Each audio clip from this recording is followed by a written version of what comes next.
Alright everybody, today we're going to be looking at the wiring setup, replacing the harness on an '03 Volkswagen Passat 1.8 turbo. You go online and you don't see this in there. You look at this item here, this product, and you really don't. It shows you a couple of diagrams, but it doesn't really tell you how to replace it. So what I'm doing now is just going to go ahead and show you a picture of the setup. And basically what you're going to do is you're going to take your new harness that you received, kick the new harness, and I would suggest you just remove the sheath that's on here so you can access these wires.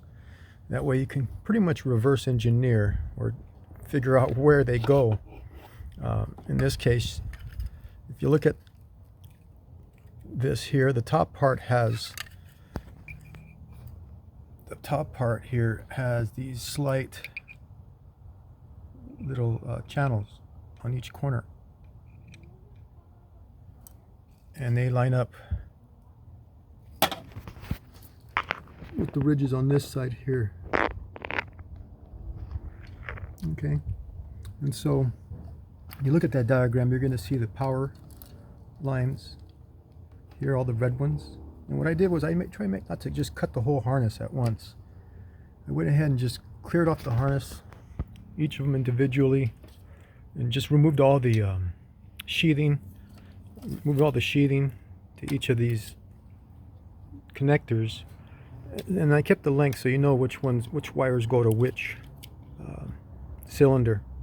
Of course, the longer one goes to cylinder 1, and then you got cylinder 2, 3, and 4. The short one being the cylinder 4, and that's what I started with, was the cylinder 4 wiring setup. And again, if you look at the wiring setup, you'll notice that the ground power, common power, is on top.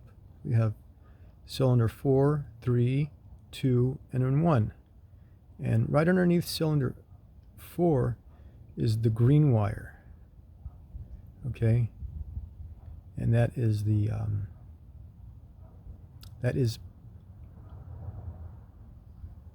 if you look at here, it's pin 3. So the red wire, common power, is pin 1. We've got the harness connectors is 3, and then your gray is your common ground. And you don't really mess with number 4, because number 4 doesn't even go through it doesn't come out this way. You have 12 holes or pinholes, but even though each of these has 4, the ground is not what you're not going to mess with that. So 3 times 4 cylinders is 12 pins. Don't get it messed up thinking that, oh, I have an extra wire. That ground wire is out of the loop. As you can see here,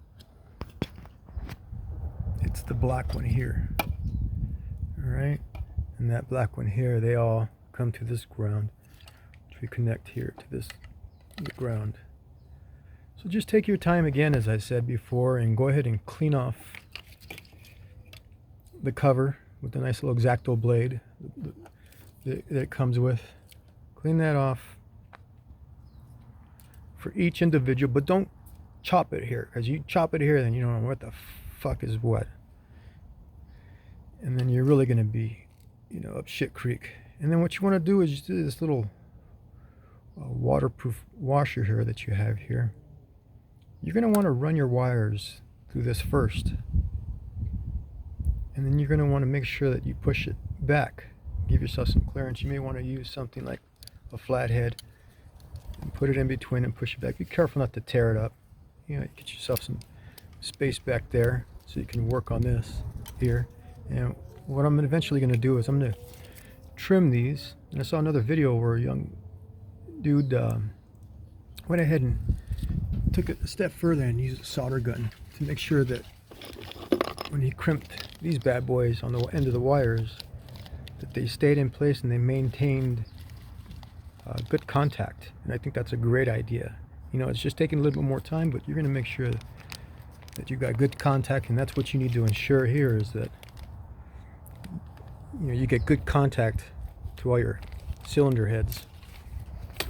All right, So let me go ahead and again, as I mentioned, let me show you a better picture of the wiring. Look, we have the power, the red powers on top. And this is $1 million picture here. Okay, so we have the red wires on top, and then for the bottom you have your blue, green, yellow, and brown. And the blue one goes to cylinder 1. The green one there goes to cylinder 2. The yellow one there goes to cylinder 3, and the little short one goes to cylinder 4.